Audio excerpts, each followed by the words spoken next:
I feel like it was real awesome. I mean, we got to send our seniors out with a win, so that's always a good, that's always a plus. I think today was just like it's funny, the last 2 years, or, even in this year, it's been all about, like scoring or trying to outscore. Today, the defense and special teams were the key. A lot of times it's the offense, but today especially it was defense and special teams.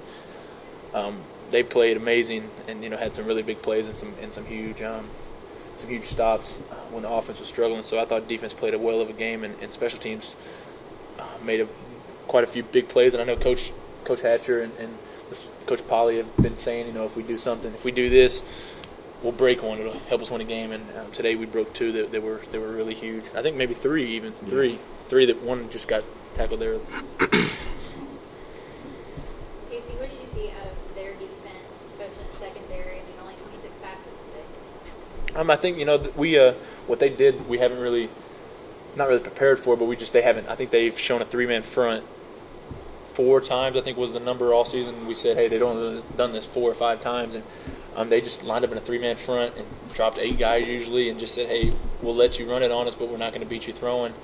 And I mean, we kind of just took what they gave us, but a lot of times, I mean, we beat ourselves on a few drives that kind of stalled out. The fumble and the safety and some other things, but we just weren't going to try to press the ball downfield if we didn't have to, and if they're going to drop 8 and just get a lot of depth and just not let them get beat by the pass, we were just going to take the run, and that's what we did. And I thought the O-line played really well, opened up holes, especially there late when we tired them out.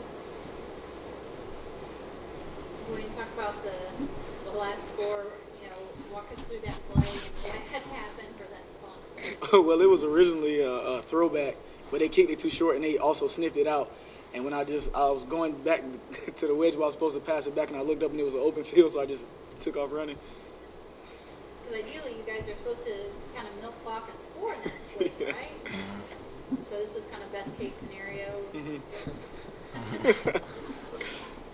Casey, I mean, were you looking forward to that final drive?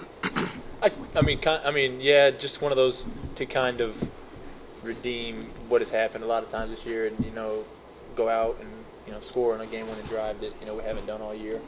And I think everybody was excited because of the play that was called on the kickoff. Everybody's like, "Oh man, this is about to be an awesome play," because they've been practicing and everybody's been talking about it. And it was like fake, like he said, fake throwback reverse or something. And everybody was, on the edge of their seats, and then he just ran up the middle. Everybody was like, "Oh, that's not as cool as we thought it was."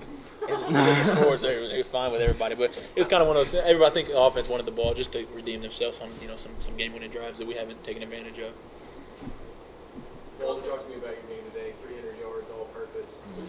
Talk to me about your preparation this week and what you saw in the return coverage that allowed you to do what you did today. For this week, coaches really emphasized just fielding the balls on punt return and stuff, because they said it was going to be open, because punt return and kick return, if we just held our blocks and stuff and I just hit the right holes, and it was going to be there.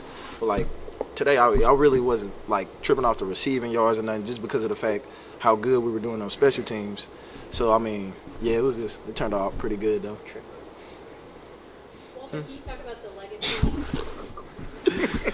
He wasn't tripping off the return rush. So. Can you talk about the legacy that Casey Brockman has left for you and Duane to build off of in the future? Oh, he's left a all right legacy.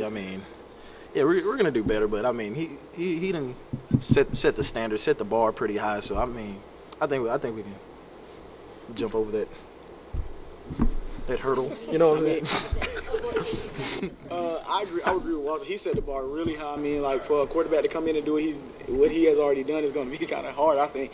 But I feel like, with that bar being set higher, that just make us, whoever come in, work harder or try to achieve or pass his goal. So, I don't think I just answered. Yeah.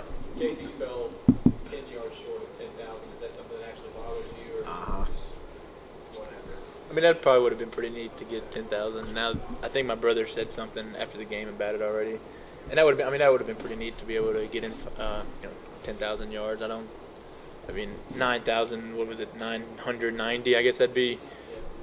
That's not as cool as 10,000, just because of the number and how big it is. But it's not something that's gonna.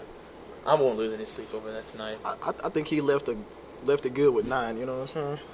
You know what I'm saying? So, I mean, All right, Casey, I talked to Zach Collins a few months ago. He told me a story about when you were a senior in high school, you decided you're going to play football here, give it a year, see. He said that there was going to be a spread offense coach come in your sophomore year. You're going to take it from there and kind of see how it went. And well, now here we sit 4 years later, and we've kind of all seen how it went. Can you just reflect a little bit on this? I mean, this is senior day. It's your last chance. Maybe talk about it. I mean, it's just been pretty neat how everything has kind of came full circle. I mean, I looked up in the stands and saw Coach Hobbs actually sitting with my parents, and then the guy doing the radio interview at the end of the game was Coach McKeel, who's like my high school coach. I mean, it's just crazy how everything's kind of evolved and come full circle and just kind of worked out perfectly, pretty much. I mean, walking on and having an under center, I formation, pro style offense, and then luckily Coach Hatcher coming here and giving me a chance to play and just kind of, I mean, everything. I don't think I could have written a script better that would have worked out any better for myself personally, and I'm grateful for everybody along the way that's helped get me to this point, whether it's Coach Hobbs, Coach McKeel, my parents, whoever it is. Just grateful for the people that have helped me achieve the stuff that I've achieved, and grateful for Georgia Southern for letting Coach Hatcher go and coming here, because I mean, without the offense he brought in, I don't think any of this probably would have been possible. So it's just been crazy how everything's kind of evolved and came full circle.